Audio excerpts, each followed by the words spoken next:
ছাগলী মাংস আমি কেনেকৈ বনাওঁ আজি আপোনালোকক দেখাবলৈ লৈছোঁ।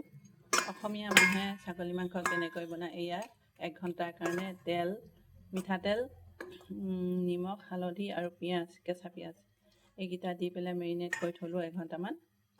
আৰু এইফালে নহৰু আদা পেষ্ট, এয়া পিঁয়াজ আৰু অলপ কাটি লৈছোঁ, এয়া আলু এতিয়া কাটি থৈছোঁ। এতিয়া বনাবলৈ লৈছোঁ। এয়া কুকাৰ বহাইছোঁ। এয়া তেল গৰম হৈছে। এতিয়া আলুখিনি ফ্ৰাই কৰি ল'ম।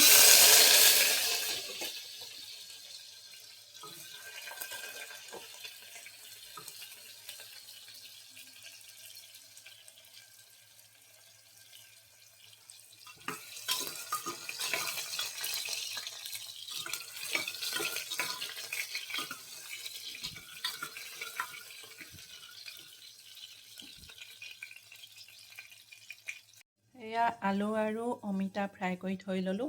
আৰু এই তেলখিনিতে এয়া নহৰু আদা পেষ্ট আৰু এয়া পিঁয়াজ দি দিলোঁ।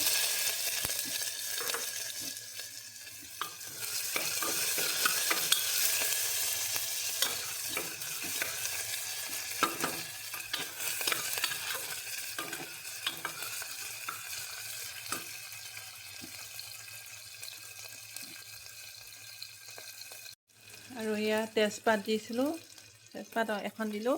আৰু এইখিনি মাংসখিনি এতিয়া ইয়াত দি দিছোঁ। এইখিনি মাংসখিনি ইয়াত লাহেকৈ দি দিলোঁ আৰু এতিয়া লৰাই দিম ভালকৈ।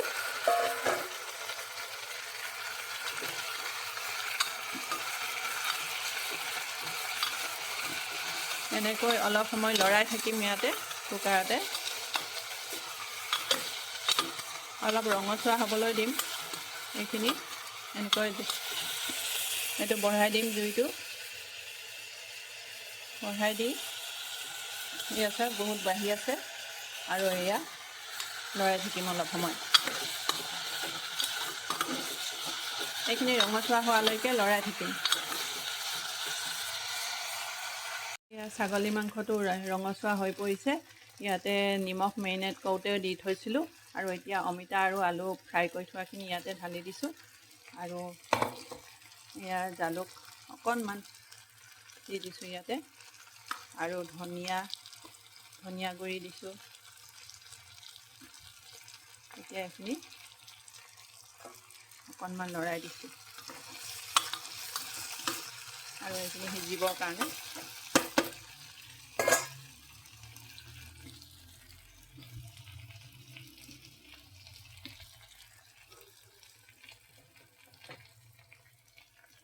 এয়া গৰম পানী দি দিম এতিয়া।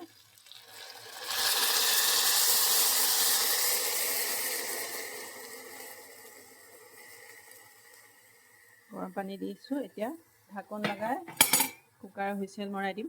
মছলা পিছত দিম, একেবাৰে শেষত গৰম মছলা। এয়া চাওক, ঢাকনি এৰুৱালোঁ কুকাৰ হুইচেল মৰুৱাই পেলাই 10বাৰমান মৰালোঁ। তাৰপিছত এতিয়া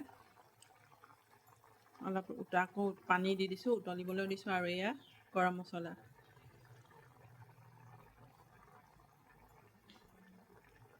এইখিনি মছলাখিনি দি পেলাই অকণমান উতলাই দিম, যাতে মাংসৰ ভিতৰত মছলাৰ গোন্ধটো সোমাই যায়। তাৰপিছতে আৰু এয়া তেজপাতো দিছোঁ। এয়া সিজি গৈছে, দেখোন এয়া সিজি গৈছে। আলু টুকুৰা ভাঙি দিছোঁ অকণমান, তেতিয়া ডাঠ হ'ব, খাবলৈ ভাল লাগিব। আমি অসমীয়া মানুহে এনেকৈয়ে বনাওঁ, কিন্তু মই জলকীয়া দিয়া নাই। জলকীয়া যিহেতু খাবলৈ নাখাওঁ জলকীয়া আমি। আপোনালোকে ইচ্ছা কৰিলে জলকীয়া গুড়াটো দিব পাৰে, কেঁচা জলকীয়াও দিব পাৰে। এয়া হৈছেগৈ আৰু অকণমান ডাঠ হ'ব লাগিব। গ্ৰেভি কৰি দিম, তাৰপিছতে আৰু হৈ যাব। এয়া এতিয়া ভাত খাবলৈ লৈছোঁ।